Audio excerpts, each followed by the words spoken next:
예, 학부모님 여러분 안녕하십니까? 예, 학부모 대상 자기소개서 특강을 맡은 3학년 부장 김성수라고 합니다. 반갑습니다. 예, 오늘 1시간 정도의 시간 동안 자녀들의 자기소개서 작성과 관련된 이야기를 나누고자 합니다. 대입과 관련된 일정들이 이제 다가오고 있는데요. 침착하게 서두르지 아니하고 해야 될 일들을 차근차근히 잘 준비해서 대비하였으면 좋겠습니다. 가정과 학교에서 연합해서 좋은 결과를 얻을 수 있도록 최선을 다해 주시는 부모님들에게 늘 감사드리고요. 학교에서도 어쨌든 최선을 다해서 학생들을 지도해서 올해 모든 학생들에게 좋은 결과가 있었으면 좋겠습니다. 오늘 나뉘어지는 정보들을 통해서 가정에서도 많은 정보들을 얻으실 수 있었으면 좋겠고요. 학교에서도 더 힘을 얻어서 학생들을 최선을 다해서 지도하도록 이렇게 하겠습니다. 그럼 강의 들어가도록 하겠습니다.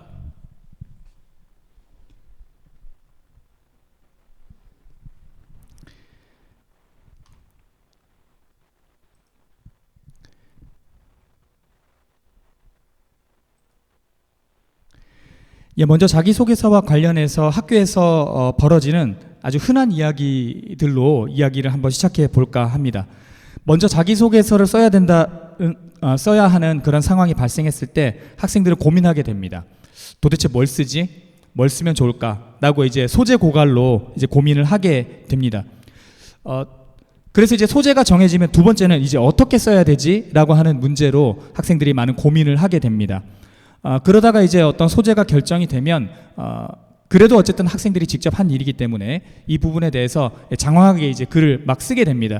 심지어는 뭐 1500자, 800자의 제한이 있는 상황임에도 불구하고 뭐 2000자, 3000자까지도 이렇게 학생들이 막 쓰게 됩니다. 본인들이 했던 이제 경험들, 기억들이 되살아나면서 글이 이제 많이 길어지게 되죠. 그렇게 되면 학생들은 대체로는 이제 좀 자신감을 가지게 됩니다. 내가 이렇게 긴 글을 막 쓸 수 있단 말이야. 그리고 글을 쓰면서 자기가 했던 일에 대한 기억들이 되살아나기 때문에 내가 이런 것도 했어, 이런 것도 했어. 자기 마음속에 자부심이나 자신감이 막 생기게 됩니다. 그리고 이제 지도교사를 찾아가게 됩니다. 그러면 선생님들이 볼 때 이 글 자체가 완벽하지 않고 또 허점들이 되게 많죠. 그래서 이것도 뺐으면 좋겠다, 저것도 뺐으면 좋겠다, 그리고 이건 왜 썼냐, 이런 질문들을 이제 던지게 되죠. 그러면 본인들이 가지고 있었던 자존심 같은 것들이 좀 무너지게 됩니다. 그리고서는 이제 또 질문하게 되죠. 도대체 어떻게 하라는 말이냐. 본인이 자신감을 가지고 썼는데 그 글에 대한 근본적인 질문이 들어오게 되면 학생들을 조금 당황하게 되는 것 같습니다. 그러고 난 다음에 이제 정말 이 글을 왜 쓰게 됐을까라고 하는 고민을 하고 난 다음에 이제 어떻게 줄일까, 뭘 줄일까 이제 막 고민을 하게 됩니다. 그래서 단락들을 끊고 또 여러 가지 주문사항에 따라 가지고 이렇게 글들을 줄이기 시작하죠. 그러다 보면 이제 좀 불안해집니다. 이 선생님도 찾아가고 또 저 선생님도 찾아가고 이렇게 하면서 이 선생님 찾아가면 이렇게 고치라고 그러고 저 선생님 찾아가면 저렇게 고치라고 막 이렇게 하다 보면 막판에는 도대체 어떤 글의 방향인지도 모르는 상황에서 글이 마무리가 되는 그런 현상들이 벌어지게 되는 경우들이 좀 있었습니다. 사이먼 시넥이라고 하는 미국의 작가이자 강연가가 테드라고 하는 강연 프로그램에서 주장한 것이 있는데요. 이분의 주장에 따르면 사람들이 어떤 일을 할 때 세 가지 층위가 있다라고 합니다. 맨 먼저는 이 어떠한 일에 대한 목적입니다. 이 일을 왜 하는가, 무엇 때문에 하는가라고 하는 문제의식이 하나가 있고요. 또 하나는 그 일을 어떻게 할 것이냐, 그 일의 과정에 대한 부분이 있고, 또 하나는 무엇을 할 것인가, 그 일에 대한 어떤 결과라든지 소재에 대한 그런 부분이 되겠습니다. 이 세 가지가 어떤 층위를 이루게 되는데요. 일반적인 경우는 오른쪽의 동심원처럼 무엇을 할 것인가에 대한 부분부터 접근에 들어가서 무엇을 할 것인가, 그 다음에 어떻게 할 것인가, 그리고 맨 마지막에 이걸 왜 했지? 라고 하는 질문으로 들어가게 되는 것이 일반 보통 사람들의 사고 전개 방식이라고 합니다. 그런데 사이먼 시넥이라고 하는 이 분의 주장에 따르면 많은 리더들, 그리고 CEO들이라든지 이런 분들의 생각은 이 일반인들의 사고 방식, 전개 방식과는 거꾸로 전개가 된다고 그래요. 리더들의 전개 방식은 무엇을 묻기 이전에 왜를 먼저 질문한다고 합니다. 이걸 왜 하지? 무엇 때문에 하지? 라고 하는 질문을 먼저 한 다음에 그 다음에 어떻게 하지? 그리고 맨 마지막에 무엇을 하지? 라고 하는 질문으로 이 순서가 거꾸로 간다라고 하는 현상을 발견하고 그것을 강연에서 이야기했던 것을 제가 좀 인상 깊게 본 일이 있습니다. 이것을 사이먼 시넥은 골든 서클 이론이라고 이제 이름을 명명하였는데요.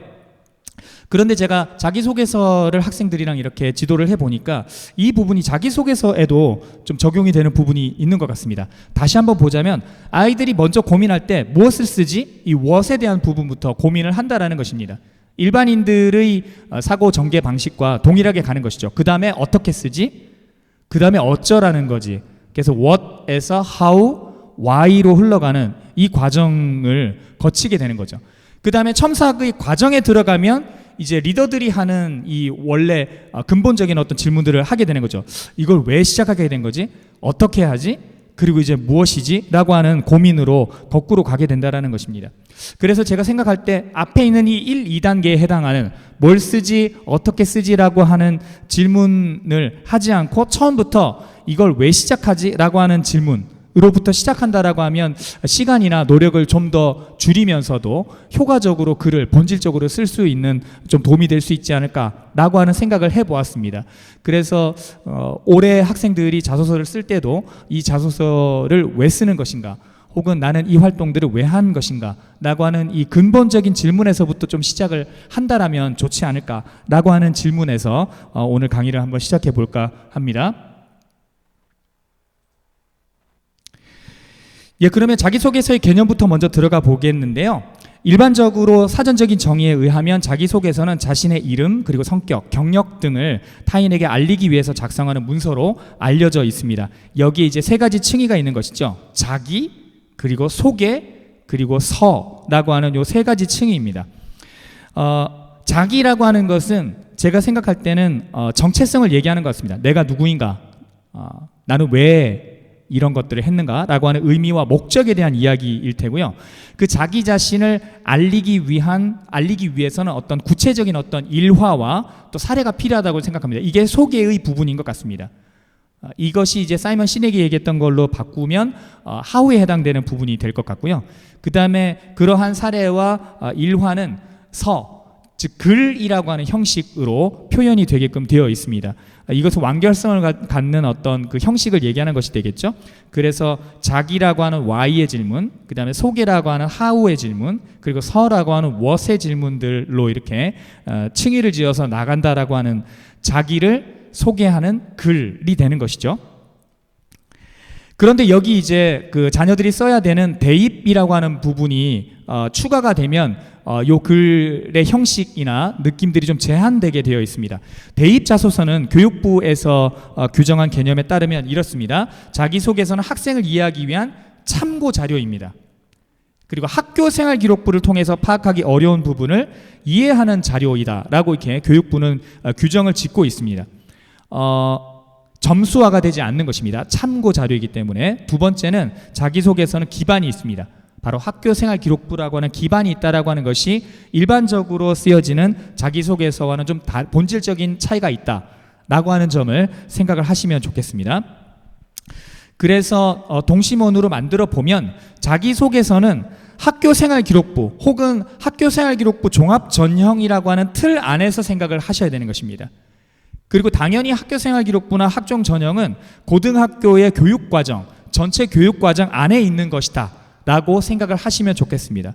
그러니까 자기소개서라고 하는 것은 학교생활에서 이루어지는 전체의 틀을 벗어날 수 없다 라고 하는 기본적인 전제에서 시작을 하시는 것이 가장 중요한 지점이다 라고 이렇게 말씀을 드릴 수가 있겠습니다.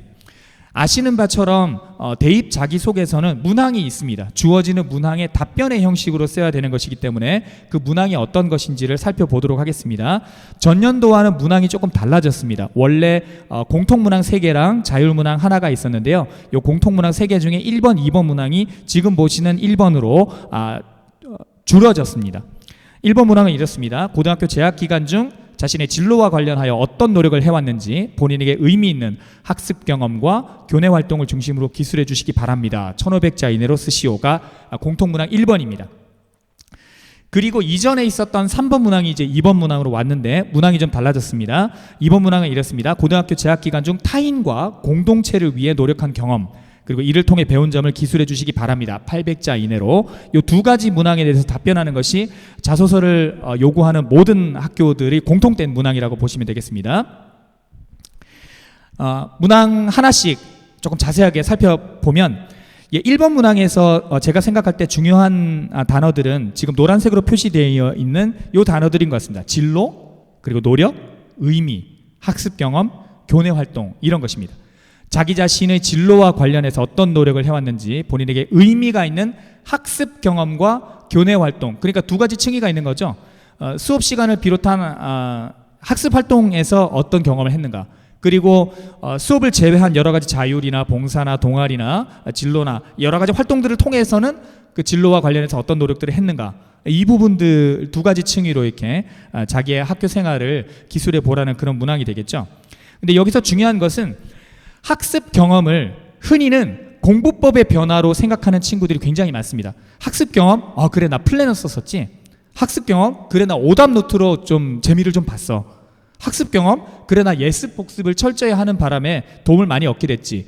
이런 식으로 학습 경험을 공부법의 변화와 그것을 통한 어떤 성취로 생각하게 되는 경우들이 많은데, 이게 조금 오산입니다.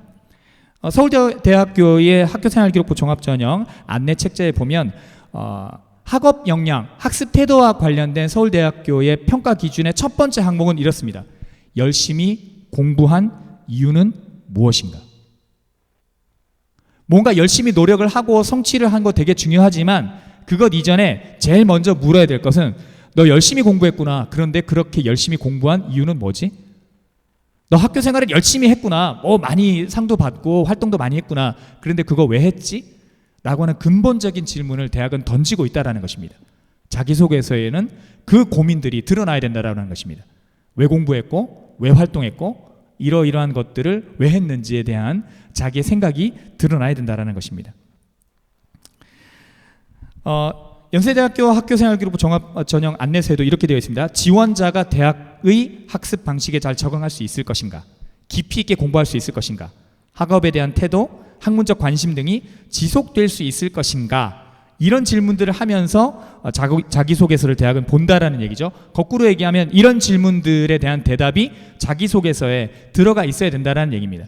그러니까 학습 경험이라고 하는 것은 대학에서 이 학생이 얼마나 잘 적응하고 공부를 할 수 있을 것인가, 깊이 있고 또 지속적인 공부를 해나갈 수 있는 역량이 있는지에 대한 싹을 보겠다는 얘기이니까 그 이야기들이 들어가야 된다는 것이지, 단순히 공부법을 변화했다라고 하는 이야기로 치부해서는 대학이 요구하는 자기소개서가 될 수 없다라는 이야기입니다.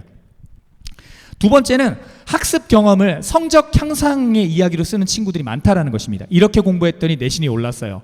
이렇게 공부했더니 모의고사 성적이 올랐습니다. 사실 이런 특히 내신 성적에 대한 이야기는 생활기록부의 성적 지표를 보면 대학교는 알 수가 있습니다. 이것을 요구하는 것이 아닙니다. 그래서 동국대학교에서 발간한 학생부 위주 전형 가이드북에도 보면 교과 학습 발달 사항을 통해서 확인할 수 있는 교과 성적의 향상 사례보다는 학업과 관련된 본인의 관심사 그리고 경험을 통해 학업 역량을 성장시킨 사례를 기재하는 것이 바람직합니다라고 이렇게 명시를 해놓았습니다. 성적이 오른 것이 중요한 것이 아니라, 그것도 의미가 있는 것이지만 무언가 호기심이 있고 궁금한 지점이 있을 때 그것을 어떻게 해결해 나갔는가, 그것이 학업 역량이 되는 것입니다. 그런 사례가 있었는가, 그런 노력이 있었는가, 이것들을 자기소개서에 표현하는 것이 좋겠다. 실제 사례를 공유해 드리면 동국대학교의 안내책자에 나오는 사례를 통해서 한번 보도록 하겠습니다. 이 친구의 경우는 3학년 확률과 통계 수업 시간에 지니 계수라고 하는 불평등의 수준을 나타내주는 그 지수에 대해서 배운 적이 있습니다. 그런데 수업 시간에 배웠는데 실제로는 우리나라의 빈부격차는 심화되고 있는데 지니 계수는 오히려 더 낮아지는 걸 보고 현실과 이론이 맞지 않는 것들을 발견하고 의문을 갖게 되죠. 그러면서 이제 왜 우리가 배우고 있는 경제 지표가 현실을 반영하지 못할까, 이런 사실을 알게 돼서 다른 책을 읽게 됩니다. 아담의 오류라고 하는 책을 읽게 되고, 여기서 이제 기존 경제학이라고 하는 것에 좀 오류가 있구나, 문제점이 있구나라고 하는 것들을 알게 되죠. 그런 다음에 이제 여러 가지 다양한 자료들을 찾아보게 되면서 기존의 경제학에 대해서 보완할 수 있는 행동 경제학이라고 하는 것을 알게 되는, 자기가 수업 시간에 배웠던 내용을 확인하고 또 다른 책으로 넘어가고 다른 학문 분야로 넘어가게 되는 자기 주도적이고 또 확장적인 그런 학습 태도들을 보여지게 되죠. 그래서 이런 부분들에 대해서 대학이 긍정적으로 이렇게 평가하였다라고 하는 코멘트들을 아래쪽에 하얀색 여백으로 보실 수가 있겠습니다. 교과 활동과 연계된 독서 활동을 통해서 관심사를 탐구하고 전공에 대한 이해도를 높이려고 노력했고 자기주도적 학습이 드러난 사례라고 이렇게 좋게 평가한 것들을 아실 수가 있을 것 같습니다. 수업 시간이 자기 학습 활동으로 넘어가고 그 다음에 독서 활동이라든지 또 탐구 활동이라든지 다른 영역으로 확장되어가는 모습들을 부모님들도 아마 보실 수 있을 것이라고 생각합니다. 그리고 이제 아까 얘기했던 것처럼 학습 경험 이외에 교내 활동이 있는데, 교내 활동을 결과 중심으로 생각하는 친구들이 많은 것 같아요. 뭐 했다. 자기소개서에 이런 방식으로 뭔가 자기가 한 결과 위주로 쓰는 친구들이 있는데, 이것도 역시 바람직하지 않다라는 얘기죠. 서울대학교에 앞서 소개해드렸던 책자에 보면 자기소개서는 결과에서 보여주지 못하는 과정의 우수성을 보여주는 서류다라고 이렇게 명시를 하고 있습니다.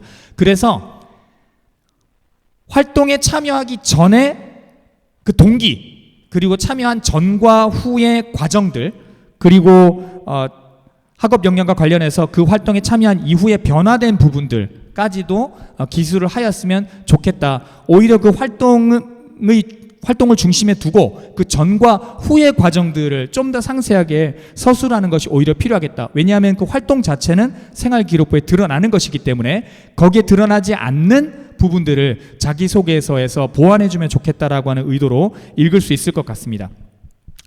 동국대 역시 이렇게 이야기해놨는데요. 단순히 활동 내용의 결과의 나열보다는 활동을 시작하게 된 동기, 구체적 과정, 그리고 활동을 통한 나의 성장 등을 그리고 그 전반적인 과정, 그 안에서 깨달은 점을 중심으로 기술해 주시기 바랍니다라고 이렇게 명시되어 있는 것들을 보실 수가 있겠습니다. 두 번째는 그 교내 활동이라고 하는 것이 완료형이 되면 좀 곤란하다는 얘기입니다. 그렇게 해서 저의 호기심과 의무는 끝이 났습니다가 아니라 그 이후에도 이런 부분들에 대해서 지속적으로 공부 중이고 관심이 있습니다라고 하는 뉘앙스를 주는 것이 매우 중요하다. 그래서 자소서를 작성하면서 대학에 지원하는 동기, 그리고 향후 계획에 대해서 대학은 궁금해한다라는 것입니다. 고등학교의 공부 과정을 통해서 저의 모든 의문과 또 호기심은 사라졌습니다 라고 쓰는 것이 아니라, 저는 계속 늘 지적으로 궁금하고 갈증을 가지고 있어서 대학에 가서도 그런 것들을 충분히 공부할 만한 그런 준비가 되어 있습니다 라고 이야기를 하는 것이 맞겠습니다.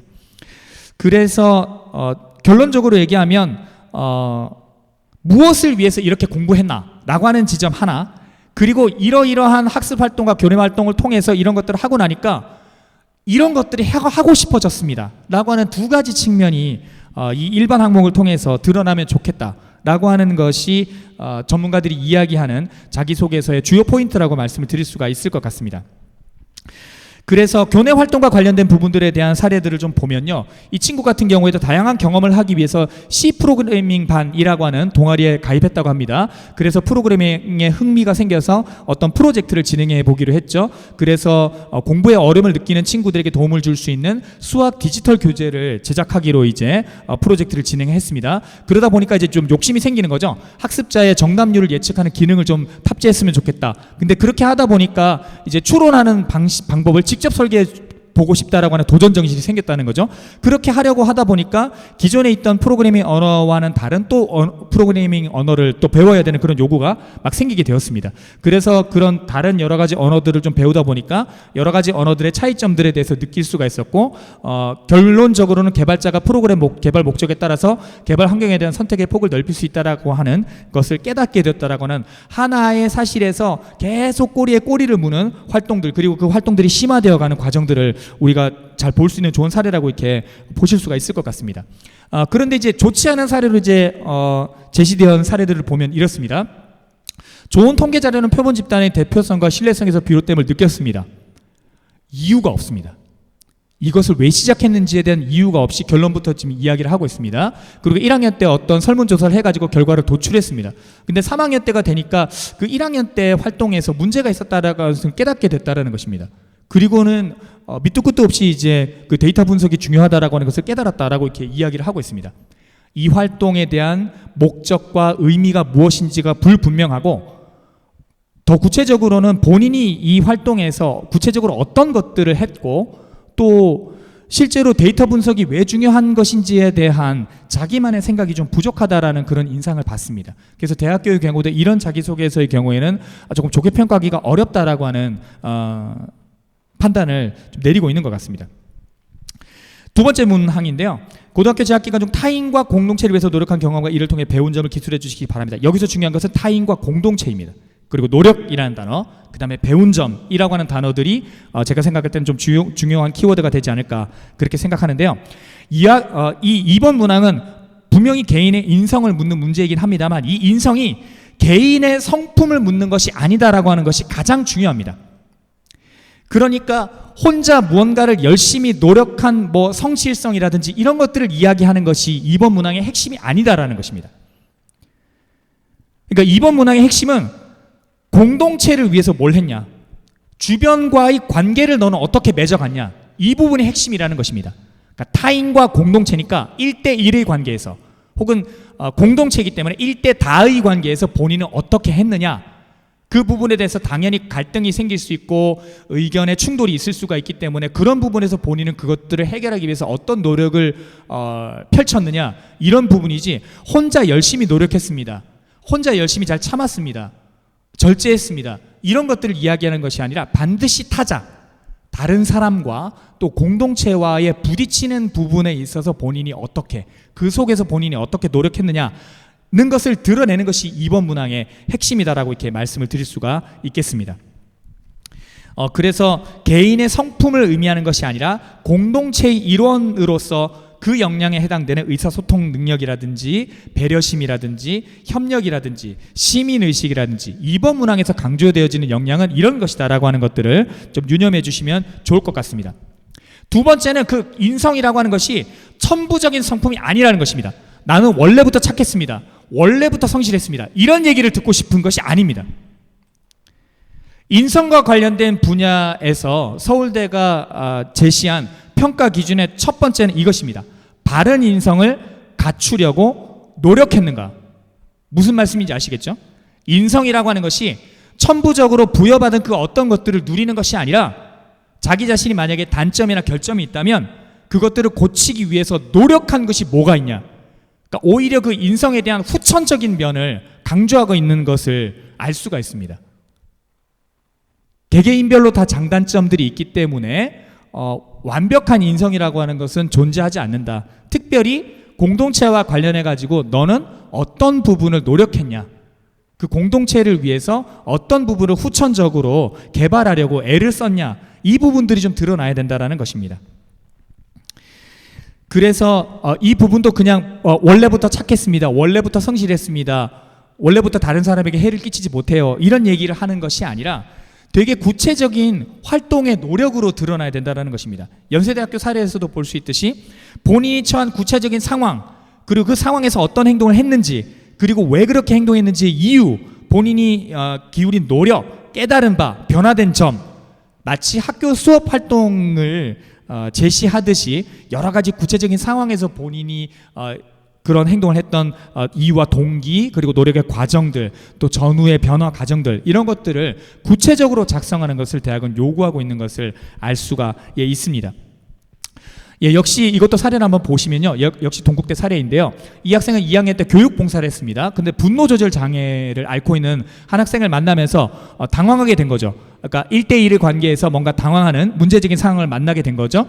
그래서 이제 이 친구는 좀 당황을 하다가 담당 선생님에게 좀 부탁을 드렸습니다. 회의를 했으면 좋겠습니다. 그래서 모여서 회의를 하면서 여러 가지 방안을 모색하면서 웃으면서 인사를 하기도 하고 간식을 가져다 주기도 하고 이야기를 나누면서 여러 가지 이제 상황들이 좀 해소되는 그런 노력들을 보이게 되는 것이죠. 그러면서 이제 먼저 관심을 가지고 다가가는 것이 중요하구나, 그것이 배려를 실천하는 봉사이구나라고 하는 것들을 깨닫게 됐다는 것입니다. 구체적인 상황 가운데서 본인의 노력과 또 고민이 있고 또 그런 것들을 통해서 변화하게 된 흔적 같은 것들이 잘 보이는 좋은 사례라고 이렇게 말씀을 드릴 수가 있을 것 같습니다. 그런데 그러면 이제 좋지 않은 사례는 어떤 거냐? 여기 보시면 이제 어떤 친구가 자율 동아리를 만들고 또 차장으로 활동을 했다고 합니다. 그래서 여러 가지 이제 탐구하지 못했던 것들 시도하고 뭐 잘 접하지 못했던 분야들을 접하고 또 실험을 준비하고 1년의 활동을 잘 마무리했다고 합니다. 여기서 중요한 것은 제가 밑줄 친 동사들 한번 보시겠습니다. 시도했고 접했고 준비했고 마무리했습니다. 그러나 구체적이지 않습니다. 이 친구가 진짜로 뭘 했는지 뭔가 손에 잡히는 것, 눈에 보이질 않는 것 같습니다. 시도했다, 접했다, 준비했다, 마무리했다. 이 친구의 구체적인 어떤 노력이나 이 전체의 공동체 안에서 이 친구가 했던 역할이 무엇인지가 눈에 좀 잘 보이지 않는 것 같습니다. 그래서 조금 대학은 자기소개서를 이렇게 좋게 보지 못했던 것 같습니다. 이런 부분들을 좀 유념해 주시면 좋을 것 같습니다. 그래서 1번 문항과 2번 문항에 대한 요점을 요약해 보자면 이렇게 정리할 수 있을 것 같습니다. 1번 문항은 학생으로서 이 학생이 대학에서 공부할 수 있을 만한 역량이 있는가, 이걸 묻고 있는 것입니다. 그래서 그런 부분들에 대해서 저는 대학에서 충분히 공부할 수 있을 만한 자기 주도적인 그런 학구적인 열망을 가지고 있는 친구입니다. 진로와 관련된 관심을 충분히 가지고 있는 그런 친구입니다. 라고 하는 것을 드러내는 것이 관건입니다. 2번은 학생이기 이전에 한 사회의 구성원으로서 다른 사람들과 얼마나 조화롭게 지낼 수 있는 사람인가를 드러낼 수 있어야 되는 것입니다.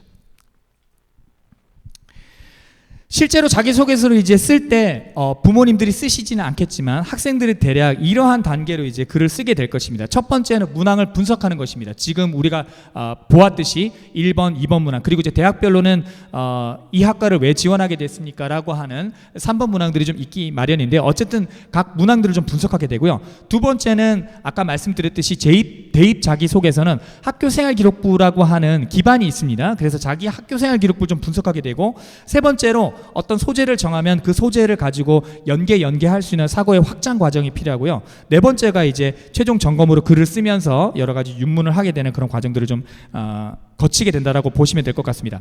조금 더 자세하게 말씀드리면 문항 분석은 뭐 선조변법에도 그런 말이 있지 않습니까? 지피지기면 백전불태라고 해서 상대방을 알고 적을 알고 나를 알아야만 모든 전투에서 위태롭지 않을 수 있다라는 그런 뜻입니다. 그래서 주어진 문항에서 평가자가 궁금해하는 것이 무엇인가를 파악하는 것이 우선이라고 말씀을 드릴 수가 있겠습니다. 우리가 시험을 볼 때도 조금 실력이 떨어지는 친구들 무턱대고 문제를 풀지만 실력이 있는 친구들 같은 경우는 문제의 조건들을 먼저 꼼꼼하게 살펴보는 것들을 우리가 잘 아시고 있잖아요. 그래서 자기소개서의 경우에도 대입 자기소개서는 주어진 문항이 있기 때문에 이 문항을 통해서 평가자들이 과연 궁금해하는 것이 무엇인가를 파악하는 것이 중요하겠다라고 하는 생각을 하시면 좋을 것 같습니다. 근데 두 번째는 이제 자기소개서의 기반이 되는 자기 학교생활 기록부를 좀 꼼꼼하게 볼 필요가 있습니다. 1학년 때, 2학년 때도 물론 기록을 점검하면서 자기소개서를 보았습니다. 그렇지만 그때 조금 대충 본 경향들이 있습니다. 그래서 학생들이 이제 3학년 1학기까지 학교생활기록부가 거의 완결되었기 때문에 완결되어진 자기 학교생활기록부를 좀 꼼꼼하게 볼 필요가 있습니다. 동국대 자료에도 따르면 이렇게 표현되어 있습니다. 자기소개서의 깊이와 차별성은 어디에 유래하느냐? 학교생활기록부에 대한 분석, 그리고 자기 자신에 대한 고민의 깊이에 따라서 달라질 수 있다. 내가 누구인가? 나는 왜 여기에 지원했는가? 이런 근본적인 질문을 던지는 것, 그리고 자기 생활 기록부에 대해서 꼼꼼하게 살펴보는 그 노력에 따라서 자기소개서의 깊이가 달라질 수 있다라고 하는 것들을 말씀한 내용이라고 보실 수가 있겠습니다. 세 번째는 그래서 각 항목별로 써야 될 소재들을 정했다면 그 주제들을 중심으로 관련된 항목들이, 활동들이 어떤 것들이 있는지를 쭉 뽑아 보시는 것입니다. 전공과 관련된 활동들은 이런 것이 있었다.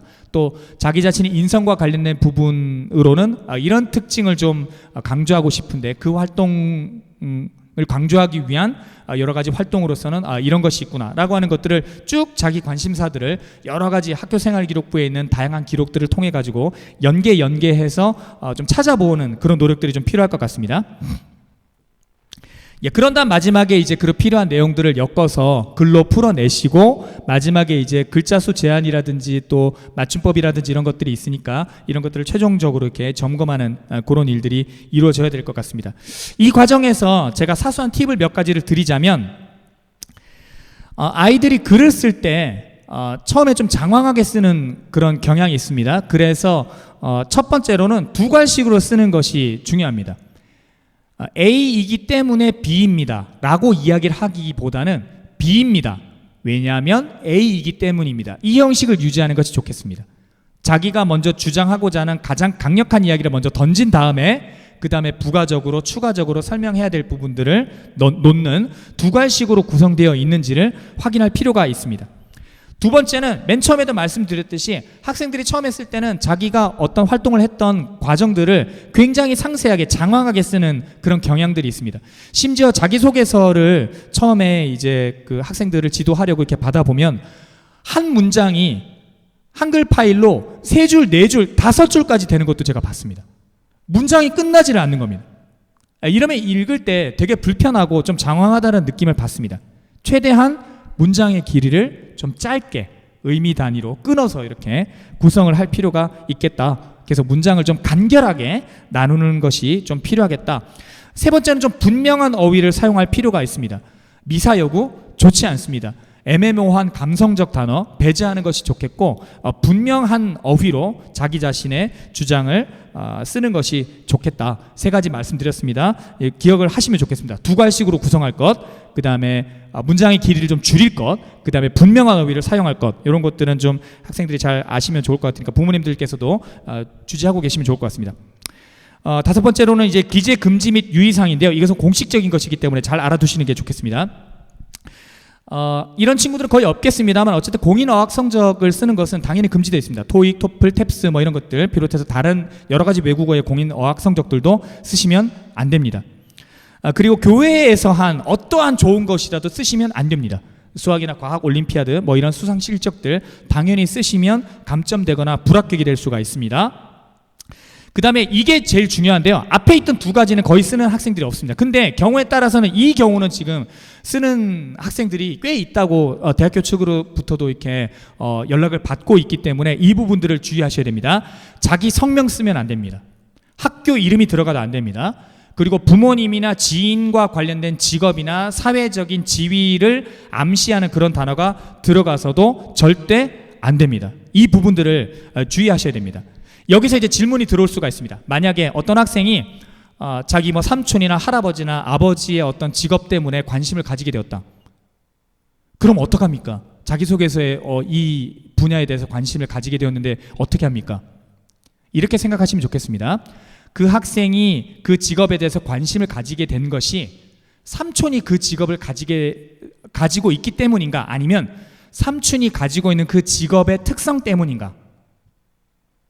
그러면 제가 생각할 때 후자일 것 같습니다. 그래서 삼촌이 그 직업을 가지고 있기 때문이 아니라 삼촌이 가지고 있는 그 직업의 특성, 본인이 관심을 가지게 된 그 직업적인 특성을 이야기하시면 될 것 같습니다. 그래서 어떠한 경우에서라도 부모님이나 또 지인이나 친인척의 직업이라든지 사회적인 지위가 드러나지 않도록 꼭 좀 부탁을 드리겠습니다. 뭐 당연한 얘기지만 표절이나 대필이나 허위 사실 기재하시면 안 되겠습니다. 대교협에서는 유사도 검증 시스템이라고 하는 것을 운영을 하고 있습니다. 그래서 이 시스템을 돌려서 좀 비슷하다고 생각되는 학생들이 딱 걸리게 되면 본인에게 소명을 요구하게끔 되어 있습니다. 여기 이제 블루존이라고 하는 A 수준이 있고 옐로우존이라고 하는 B 수준, 그리고 레드존이라고 하는 C 수준, 세 가지 수준으로 나뉘게 되는데요. 5% 미만이면 블루존이라고 해서 여기는 뭐 평가의 미반영이 됩니다. 그렇지만 5%부터 넘게 되면 본인에게 소명을 요구하거나 위원회를 열어가지고 좀 심한 경우에는 점검을 해가지고 감점을 주거나 불합격이 될 수도 있으니까 이 부분을 좀 더 유념하셔야 될 것 같습니다. 이게 어느 정도 수준이냐 좀 안 와닿으실 것 같아서 아래쪽에 기준을 써놨습니다. 말씀드렸듯이 1번 문항은 1500자이기 때문에 1500자의 5%는 75자입니다. 75자 정도가 겹치면 본인에게 소명을 요구한다는 얘기죠. 2번 문항은 800자가 기준입니다. 800자의 5%는 40자입니다. 40자 정도가 겹치면 대학이 의심할 수 있다는 얘기입니다. 그 소명을 요구할 수 있다는 얘기니까 절대로 다른 사람들의 것들을 참고는 할 수 있지만 그것을 그대로 인용하는 일들은 좀 없도록 이렇게 부탁을 드리겠습니다. 학생들에게도 자기소개서 특강을 통해 가지고 학생용 자기소개서 특강을 통해서 이 부분은 신신당부를 해놓은 상태이긴 합니다만 어쨌든 가정에서도 좀 유념해 주시면 좋을 것 같습니다. 어디 갔는데 이런 거 좋더라, 이런 얘기들을 할 수 있을 것 같은데 만약에 또 들으면 그런 부분들이 은연중에 또 글에 표현이 되면 유사도 검증에서 또 걸릴 수가 있기 때문에 그런 부분들을 조금 조심을 해주시는 것이 좋을 것 같습니다. 본질적으로는 어쨌든 다른 사람들의 자기소개서를 참고하다 보면 자기 자신의 생각 그리고 자신의 독창성이 사라지게 되는 것은 당연한 일입니다. 그래서 선생님이나 부모님들의 조언을 받을 수는 있지만 자기 자신의 생각과 문체로 개성을 좀 나타내 보기를 대학은 희망하고 있습니다. 중국 당나라의 유명한 그 문장가였던 한유라고 하는 분이 계신데 이분이 답유정부서라고 하는 글에서 이런 글을 쓴 것이 있습니다. 좋은 문장이라고 하는 것은 자기 자신의 주장을 세우는 것이고 다른 이의 문장을 흉내내지 않는 것입니다 라고 밝힌 바가 있습니다. 본질적으로 그래서 자기소개서는 자기 자신이 어떤 사람인가를 드러내는 것이기 때문에 그 형식과 표현에 있어서도 자기 자신의 개성과 또 독창성, 주체성, 정체성이 잘 드러낼 수 있는 방식으로 서술이 될 수 있도록 애를 썼으면 좋겠다, 그렇게 말씀을 드립니다. 마지막으로 한마디만 덧붙이고 강의를 마무리하고자 하는데요. 혼창통이라고 하는 책에 보니까 서문에 이런 예화가 실려 있는 것을 볼 수가 있습니다. 한여름 떼학볕에 일을 하고 있는 벽돌공 3명이 있었다고 합니다. 지나가는 행인이 이 벽돌공들에게 질문을 했습니다. 지금 뭘 하고 계십니까? 라고 묻자 어떤 한 사람이 이렇게 대답을 했다고 합니다. 벽돌을 쌓고 있는 중이지요. 그 옆에 있는 다른 벽돌공에게 똑같은 질문을 해보았습니다. 지금 무엇을 하고 계십니까? 지금 돈을 벌고 있는 중이에요. 그리고 마지막에 있는 벽돌공에게 똑같은 질문을 했습니다. 지금 무엇을 하고 계신가요? 저는 지금 아름다운 성당을 짓고 있는 중입니다 라고 답변을 했다고 합니다. 3명의 벽돌공이 겉으로 볼 때는 같은 일을 하고 있었습니다. 같은 장소 또 같은 곳에서 같은 일들을, 벽돌을 나르거나 쌓거나 하는 일들을 구슬땀을 흘리면서 하고 있었을 것입니다. 똑같은 질문을 던졌습니다. 지금 무슨 일을 하고 계십니까? 현상적으로 하고 있는 벽돌을 쌓고 있는 중입니다. 그리고 그것의 1차적인 목적이 되는 돈을 벌고 있습니다. 그리고 지금 눈에 보이진 않지만 우리가 하고 있는 이 일을 통해서 아름다운 성당이 만들어질 것입니다 라고 하는 비전을 이야기한 3명의 대답이 있었습니다.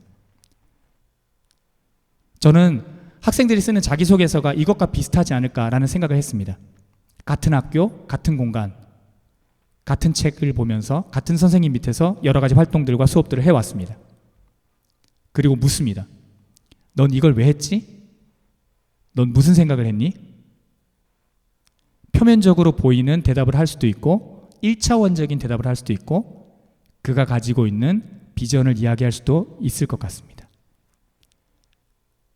대학은 아마도 3번째의 답을 요구할 것 같습니다. 네가 읽은 그 책, 네가 했던 그 활동들, 네가 사귀었던 그 친구들과의 관계들 속에서 너는 어떤 것들을 꿈꿔왔냐? 어떤 미래를 바라보고 있냐? 그런 부분들에 대해서 잘 생각하는 시간들이 되었으면 좋겠습니다. 결국은 자기소개서는 나는 누구인가? 라고 하는 질문에 대한 답변인데 저는 이 질문에 대해서 답변하는 이 과정을 통해서 아이들이 좀 더 자기 자신에 대한 성장이 있고 자기에 대한 성찰이 일어나고 또 그 이전에 했던 일들에 대해서 여러 가지 의미들을 부여할 수 있는 그런 긍정적이고 생산적인 시간이 되었으면 좋겠다는 그런 바람이 있습니다. 자기소개서 쓰고자 하면 역시 힘들고 또 시간이 들고 또 노력이 들어가야 되는 여러 가지 지난하고 어려운 그런 일들인 것은 분명합니다. 그렇지만 또 긍정적으로 생각해 보자면 이 기회를 통해서 3년간의 고등학교 생활들을 좀 성찰해 볼 수 있을 것 같습니다. 나는 그동안 무엇을 위해서 이렇게 열심히 했던가? 또 내가 진짜로 가치 있고 의미 있다고 생각했던 것들은 무엇일까? 나는 앞으로 어떤 것들을 할 수 있을까? 이런 질문들을 던지면서 고등학교 생활들을 좀 정리하고 성찰하는 그런 생산적인 기회로 이 자기소개서 쓰는 과정들을 또 승화할 수 있지 않을까 그렇게 생각해 봅니다. 그런 과정 속에서 부모님들도 함께 고민하시고 또 지원해 주시면 좋겠다. 그런 생각으로 오늘 강의를 마무리하고자 합니다. 어쨌든 학교에서도 학생들이 하고 있는 이 고민들을 또 잘 이렇게 승화할 수 있도록 또 노력하도록 그렇게 하겠습니다. 끝까지 학생들의 멋진 도전을 또 응원해 주시고 또 학교에서도 또 학생들과 또 부모님들의 고민들과 함께 하면서 기도하며 또 실질적으로 필요한 부분들을 지원하도록 하겠습니다. 또 다른 궁금한 점이 있으시면 또 저나 담임 선생님들에게 문의하시면 좋겠고요. 학교적으로는 지금 자기소개서와 면접 지도를 희망하는 친구들의 그 지도교사들 신청을 받고 오늘 아마 이제 그 담당 선생님들에게 연락이 갔고 아마 담당 선생님들께서 방학 중에 이렇게 했으면 좋겠다라고 하는 연락을 개별적으로 취하게 될 것입니다. 그러면 그 연락했던 내용들을 바탕으로 방학 동안에 열심히 노력해서 개학 이후에 본격적으로 이렇게 자기소개서를 또 첨삭하고 지도하는 그런 일정들이 이루어질 것 같습니다. 모쪼록 어쨌든 더운 여름 좀 건강에 유의하시고 또 학생들도 다음 주에 이제 코로나 백신도 맞게 될 것인데 훨씬 더 건강하고 또 당당해진 모습으로 여름을 잘 보내고 또 2학기 때 만날 수 있었으면 좋겠습니다. 지금까지 강의 들어주셔서 감사합니다.